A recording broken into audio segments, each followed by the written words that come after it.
Napoli fans around the world, welcome to Napoli Talk. In this off-season video, there's not any football going on at the moment, but there's a lot happening behind the scenes. Obviously, you guys know that Spalletti left, Rudy Garcia came in, Kim is on his way out. We're seeing whether we can renew Osimhen or not, but the big news of the past few hours is that Cristiano Giuntoli has left, as well as Formisano.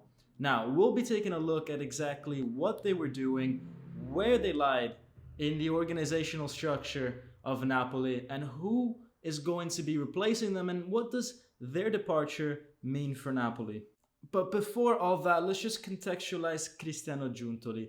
So he spends a few years at Carpi, where he amazingly takes them from Serie D all the way to Serie A with super limited resources, and Napoli take on Cristiano Giuntoli after that. Now, when that happened 8 years ago, everybody was saying, what are we doing? We're taking some guy who has zero experience in Serie A. What does he know? And maybe they had a bit of a point, but Cristiano Giuntoli ultimately has a huge network and a lot of talent. And it's thanks to him also that we managed to get in guys like Osimhen, like Kvara, like Kim. But at the same time, let's not forget the headaches that he caused us with guys like Bakayoko, with guys like Hizai, with guys like Malquit.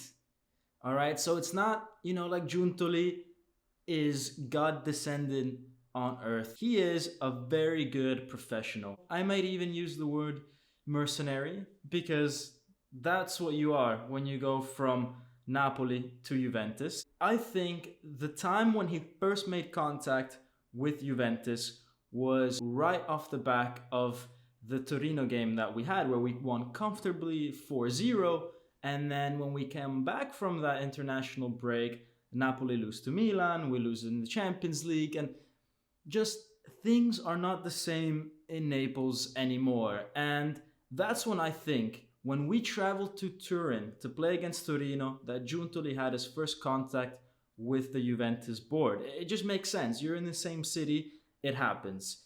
Now, maybe he tried to do that undercover, very sneakily. But as I said before, football is a world of contacts. It's a world where network matters and everybody finds out about everything. And when Giuntoli made that approach with Juventus, trust me, word got out within the dressing room that that's what happened. The players must have felt extremely betrayed.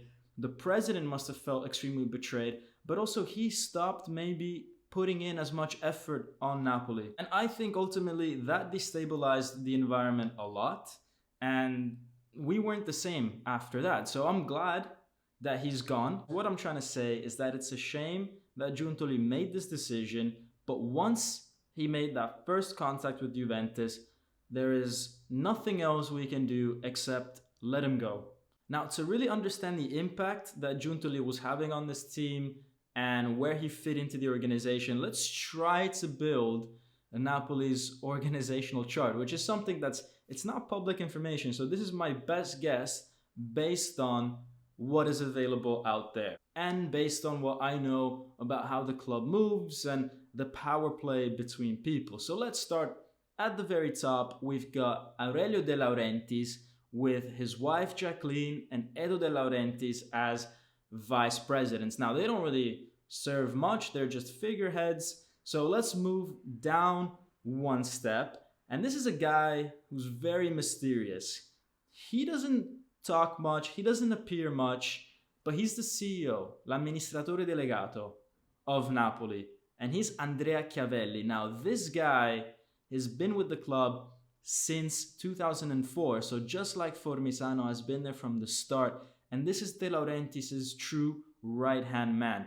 He is the guy that once Giuntoli proposed a player concretely and had everything sorted out with the player, this is the guy that would ultimately veto and say yes or no. He's the guy that took care of image rights. He's the guy that took care of finalizing sponsorship agreements. He is the guy at the top of the pyramid alongside De Laurentiis. Now, underneath the CEO, Chiavelli, There's obviously Cristiano Giuntoli. He would basically be in charge of the technical, sporting side of things, choosing players and making sure that the rapport between players, manager, and club was smooth. And as I said, up until that Torino game, that's how it was. But then after that, when he is missing or when he betrays the club, that's when the rapport between coach, club, players is not smooth anymore and you see bad results on the field. So it's a super important role within the club. Now, underneath Giuntoli, there's a few people that work underneath him, and that's his vice, which is Pompilio, who's very close to Giuntoli, and so he might leave as well. And the scouting team, Micheli and Mantovani. Now, these guys are really important because they're the ones that are going around the whole entire world and selecting the profiles for then Giuntoli to speak with the manager. Now, what am I trying to say? Is that the scouting team is the input. If they're giving Giuntoli good players, we stand a chance that they make it ultimately to Andrea Chiavelli at the top and then into the team. If the scouting team isn't giving them good players, we're screwed. So, at the end of the day, the most important people for the future of this club are these two guys here at the scouting team, especially for a team like Napoli, which is out there buying guys from leagues that maybe no one even bothers paying attention to, or guys that are maybe a bit younger than usual. So you go out and you buy a 21-year-old Kvara, a 21-year-old Osimhen. You know, these are guys that the scouting team needs to really study for a long time before proposing, and needs to know everything about them because you got to get it right. It's different in other clubs where they go out and they buy a superstar. You don't really need a scouting team for that kind of club. Everybody knows everything about those players. But for Napoli, they are super important and they seem to be staying. So that's the sporting side of things. And then you've got other elements in the organizational chart, as we talked about. Formisano, who is now leaving, who is in charge of operations, sales, and marketing. And underneath him is Valentina De Laurentiis, and she's been very influential in the past 2 or 3 years. It's thanks to her and her degree in operations and distribution. It's thanks to her that we've been able to launch the Emporio Armani kits, and they are completely self-distributed and self-made. Then other guys that you might be familiar with, especially if you're on Twitter, it's Nicola Lombardo. He's also been with Napoli for 17, 18 years, and he's in charge of literally tweeting on behalf of Napoli. So to recap, it's Formisano and Giuntoli that are leaving, as well as Pompilio, who might leave as well. So the next question is, who is going to be replacing Giuntoli as the new sporting director? And in comes the answer, which is Antonio Sinicropi. Now, what's his role? Valentina's boyfriend. Yep. Guys, I'm not joking. It's actually his official title. No, guys, basically he's the vice sporting director. He's got the right paperwork to do the job. He went and did a course in Coverciano. So he's, covered from a legal point of view. Having said that, he's not really worked for another club before. So, yeah.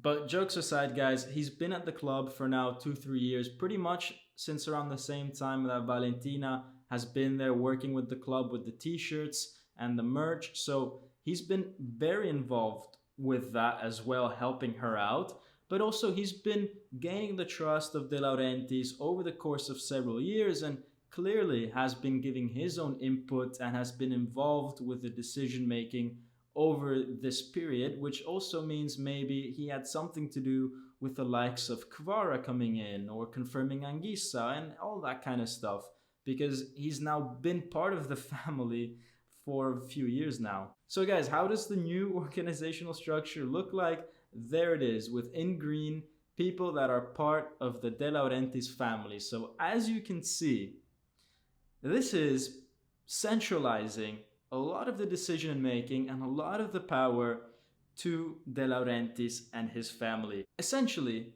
we are a family business. In a world where governments are buying and running football clubs, even leagues, Napoli, who has just won the Scudetto, is a family business to the most extreme extent.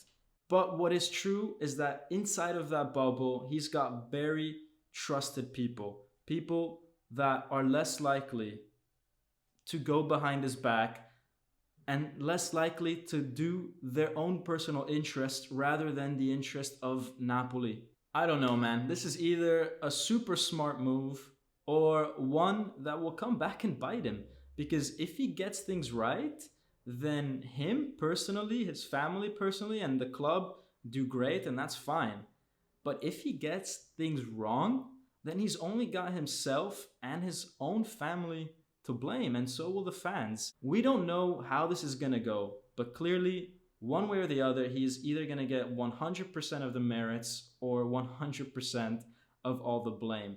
It's a huge risk, guys. Let's see what happens, and put down in the comments below what you think about all this. Anyways, guys, I hope this video was useful. I hope it sheds some light into what's going on behind the scenes and who has the power within the club. And until then, have a good one, and Forza Napoli sempre. Ciao.